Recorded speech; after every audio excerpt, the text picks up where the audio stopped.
Мұрақ ертеде хан сұлтандар киген сәнді ерекше бас киім дегенді білдіреді. Атауына қарап, бұл кітаптың қазақтың хандары туралы екенін білуге болады. Біздер тарихтан Керей мен Жәнібектен басталып, Кенесары ханға дейін жалғасқан шайқастар мен көтерілістер, ант берулер мен келісімдер туралы білеміз. Ол туралы том-том кітаптар да бар. Ендігі кезекте сол хандардың тұсындағы діни жағдайлар қалай болды? Бүгінгідей неше түрлі теріс пиғылды діни ағымдар болды ма? Ғылым біліммен, рухани ағартушылықпен істермен қалай айналысты деген сияқты сұрақтардың туындауы заңдылық. Ұлы дала хандарының толыққанды бейнесін тұмшалайтын заман артта қалып, өз қолымыз, өз аузымызға жетіп, тарихымызды ойша құрап берген шектеулі жолдармен емес, тәуелсіздікпен бірге келген тәуелсіз зерттеулердің бірі осы Мұрақ кітабы. Авторы Нұр-Мүбарак университетінің аға оқытушысы PhD доктор Жамашев Азамат Шотбайұлы. Кітаптың алғашқы кейіпкері Керей хан. Яғни бүгінгі шығарылымда біз осы Керей ханның қысқаша өмірбаяны мен ол хандық еткен жылдардағы діни жағдай туралы айтатын боламыз. Керей хан Болатұлы 1465-1473 жылдар аралығында билік еткен біздің қазақтың тұңғыш ханы. Әкесі Болат Ұрыс ханның үлкен ұлы Тоқтақияның баласы, яғни Керей Ұрыс ханның шөбересі. Жошы ханның ұрпағынан болып саналатын Орыс хан біздің қазақтың хандарының арғы атасы. Осы Орыс хан туралы бір дерек келтіре кетейік. Тұрсын Сұлтанов 2001 жылы жазған «Поднятые на белой кошме потомки Чингисхана» атты кітабының 139 бетінде Орыс хан нағыз үлгі тұтарлық мұсылман болған.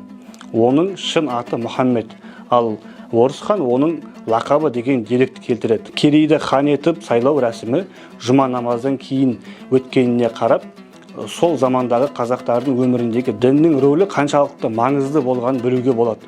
Себебі әділетті 4 халифа мен одан кейінгі келген халифаларды жұма намазынан кейін сайланатын болған. Айдар Абуов 15 ғасырдағы қазақтар Шейхул Ислам билік басындағы ханнан кейінгі екінші адам дейді. Яғни Шейхул Ислам атағын алу үшін алдымен шариғат ілімдерін терең білу керек, терең меңгеру керек. Ханнан кейінгі Шейхул Ислам атағын алған тұлғалардың билік басындағы екінші адам болуы басқа ислам мемлекеттерінің де тәжірибесінен көруге болады. Осман халифатының тұсында да Шейхул Ислам атағын алған адам биліктегі орны өте ерекше болған. Керей ханның тұсында Асан Қайғы Сәбит ұлы өмір сүрген. Ол Керей мен Жәнібек деген хандардың кеңесшісі болған. Халық оны әулие, ерекше жаратылған адам ретінде таниды.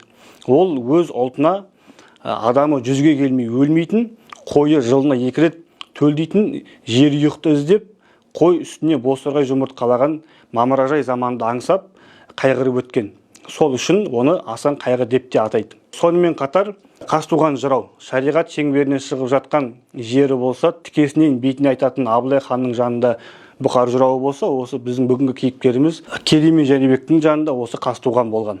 Одан бөлек ерекше атап өтетін тұлғалардың бірі Тілеуберді Бәйдібекұлы. Ол 1398-1475 жылдар аралығында өмір сүрген. Кейіннен Жарықшақ деген атпен танымал болған. Оның діни болмысына Нұрила ана көп еңбек сіңірген.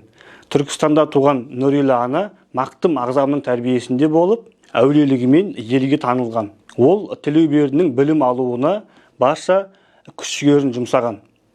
Сөйтіп Тілеуберді Ташкенттегі мешіттің сопысы болған. Кейін бүкіл Жетісу өлкесіне ұлыс бегі болып жарияланған деп 2015 жылы жазылған Аталықтар, ұрпақтар үндесуі деген кітаптың 13 бетінде келеді. Бұл кітаптың авторы Бөлтірікова Балжан. Керей хан мен және сол замандағы діни жағдай туралы білетін ерекше факттарыңыз болса, бізбен бөлісіп отырыңыздар.